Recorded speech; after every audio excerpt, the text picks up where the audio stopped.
skal jeg også ind og tjekke ud det, men man kan også bruge YouTube til det. Der er fuld gang inde der på YouTube. Det er jo virkelig, det er en af de allerstørste sider på nettet, udover MySpace og Facebook. Der er flere 100 millioner brugere derinde. Det er også fantastisk. Bare sådan musik er det jo genialt. Man kan bare gå ind og skrive et eller andet Beatles eller Doors, eller hvem nu søger, så popper der en masse film frem der. Utrolig side der. Så det bliver rigtig sjovt at komme derind. Jeg frygter det også lidt egentlig, fordi jeg har de er ret barske. De der anmeldere, der er derinde, eller folk, de er vist ret barske ved hinanden derinde. Så, men det bliver meget sjovt, at jeg prøver at sprede sig lidt med noget. Udover, jeg er jo med på en helt stribe kunst og musik og litteratur hjemmeside, plus min blog der.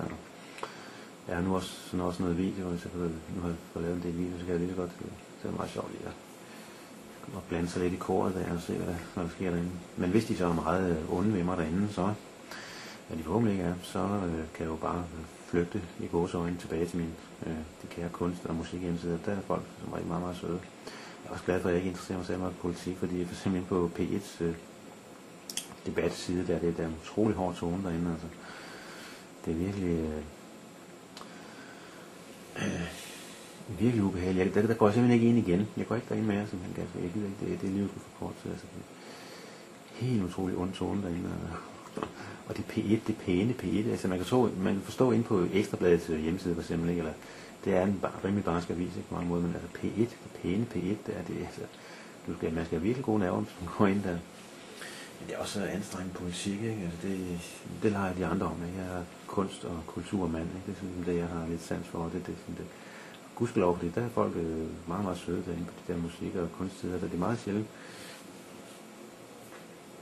Altså det er meget sjældent, jeg har oplevet noget ubehageligt. Meget, meget få negativt. Kun meget, meget få gange har jeg oplevet nogle negative kommentarer. Det var sådan på den danske musikside, kan jeg så sige. My Music, som nu hedder Bandbase. Typisk sådan noget Jantelovs surhed der. Meget typisk faktisk. Men det er også det eneste, jeg har. Ellers har jeg kun oplevet positiv respons. Og god stemning inde på de der kunst- og musiksider der, så det skal man. Så jeg er lidt spændt på det. Det er altid sjovt at lægge noget ud, når man får lavet noget foto video, eller hvad fanden der laver, ikke? Så får lægge noget ud. Nu har jeg så fået lavet en video, så det er sjovt at lægge det ud i hvert fald, men jeg er lidt spændt på, jeg er lidt frygter lidt egentlig derinde på den der YouTube. Det går, den er lidt for bras til mig, men så må man bare, ja.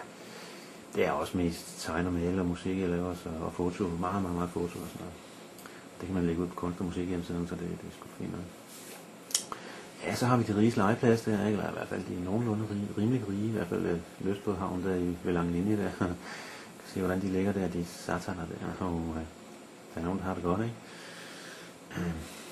Så har de der ejerlejligheder der, de koster fra 10 millioner op efter de der, man kan se i baggrunden der, de der havne. Lejligheden, det er også lige ude til havnen, ikke? Det er jo super lækkert sted, altså. Så fra 10 millioner op efter, ikke? Så der skal man lige have pengebogen i orden, ikke? Så har de deres både liggende der, så kan de lige på sejle sig en tur på Øresund, ikke? Som sataner, ikke? Ja, men hvad, man kan jo altid drømme om det, ikke? Det drømmer de fleste nok om, fattige studerende og pensionister og arbejdsløse, fattige røver der, ikke? Jeg vil også gerne have et behageligt liv. Men bare det, man har sin cykel, og man kan cykle rundt her i København, det er jo suverænt, ikke? Man får mad hver dag, tage over hovedet og tøj på kroppen, ikke? Selvom man skulle være arbejdsløs i en periode, ikke? Det er jo...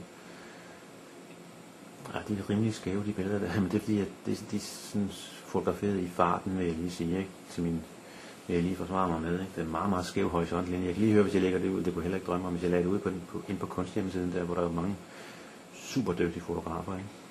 Så får man straks skæld ud, men på en positiv måde, men altså, det der med horisontlinje, den driller mange, ikke? Nu det der, altså som sagt taget i farten, hvor jeg lige cykler afsted, ikke? Så der er lidt undskyld der, ikke? Men altså, den er meget, meget skæv, den horisontlinje. Hvis jeg lagde det ud ind på den kunsthjemmeside, så var der straks komme nogen. Ja, men det er sgu meget godt billede, men der er lige den der horisontlinje der, ikke? Og men den er meget, meget irriterende, den horisont. Altså dybt set, så burde man jo bruge stativ, altså faktisk hele tiden konstant.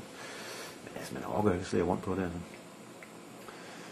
Men det gode ved digitalkamera, det er jo så, man kan lige, man kan jo straks se, hvad man har taget. Så, den var sgu lidt skæv, den der, så kan man lige tage et billede mere, ikke? Så lige rette det lidt op, ikke? Og man kan også gå ind i billedpaleprogrammer og rette det op, men altså, den der kære horisontlinje. Og så er der Dannebrog på her.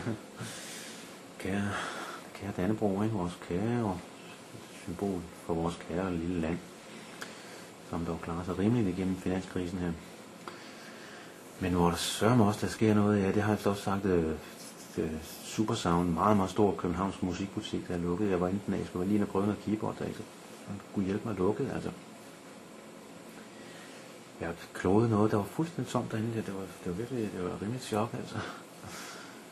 Der var også, og CD-forretninger og computerforretninger lukker på stribe, og så tøjforretninger også.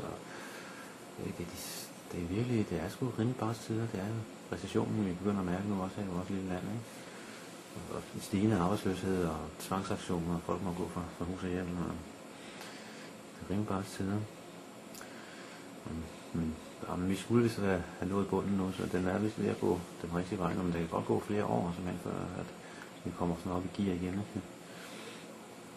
Men det var også en overforbrug, vi var ude i der, ikke? Folk belånte sig til op over skorstenen, det er det dumt, ikke? Jeg har også selv lånt, altså jeg har 3 kreditter, jeg kommer og betaler af på, det er typisk nok, men trods alt, jeg kan lige klare det, jeg kan sådan lige klare den rundt, altså. Jeg låner ikke mere, end jeg kan betale tilbage. Jeg betaler altid det, jeg skal hver måned, og jeg laver aldrig overtræk, ikke? Så kan man godt låne nogle penge gang med mig, så uden at det smadrer ens økonomi, ikke?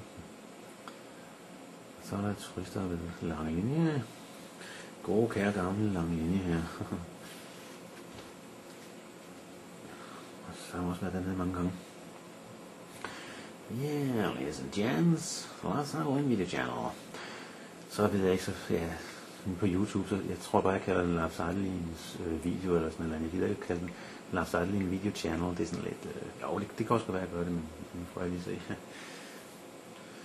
Og så, eller måske musik derinde, og så min podcast, det ved jeg ikke, hvad jeg skal kalde den, men når jeg lægger speak ud, måske bare Lars Eidelin podcast, men jeg kan også kalde den Lars Eidelin audio channel, eller ja, der er sgu mange mulige Lars Eidelin speaks, eller sådan noget.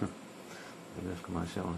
Så der er en rulleskøjte mand, der er rocker på motorcykler, og skibe i havnen, der er turister og kondeløbere, der sker ting og sager.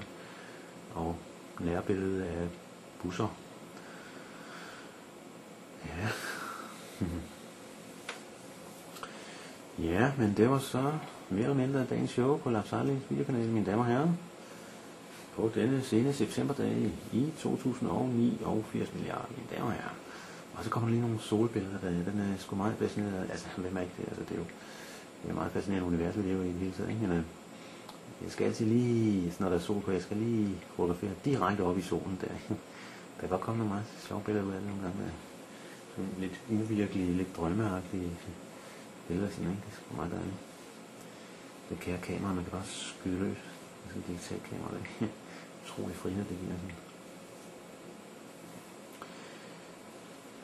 Yeah, go and get it, buddy. Yeah, that was today's show. More or less today's show on Lars Eidelin video channel, ladies and gentlemen. See you on the World Wide Webcam, I hope. Ja, mine damer og herrer, det var så mere eller mindre dagens show på Lars Eidelins videostation. Hvad det nu kommer til at hedde, og det kommer snart ud på YouTube. Måske ikke lige den her optagelse, det ved jeg så ikke, men det får jeg lige senere, skal sidde og kigge igennem på et tidspunkt.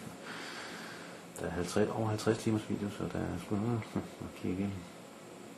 Ej, prøv at se de sjove busser der, det åbne turistbussen. Det er lige også på det sidste, ikke? Altså, som sagt, sidst i september her, så der er kun lige nogle få uger tilbage, så kommer vinteren, så efteråret og vinteren, ikke? Så bliver det kold og mørk vinter, ikke? Altså, når vi kommer hen i oktober, så med mindre at den globale opvarmning, der har slået så meget igennem, så det ligefrem bliver varme der også, ikke? Men ja, nu får jeg se.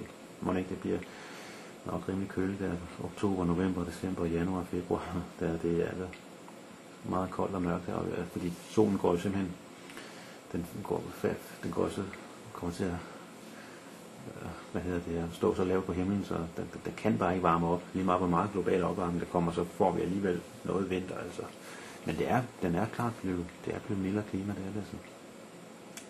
På en måde er det jo rimelig behageligt for os heroppe nordpå, ikke? Men det bliver jo helvede dernede sydpå, de får jo endnu mere frygtelig varme sommer der, og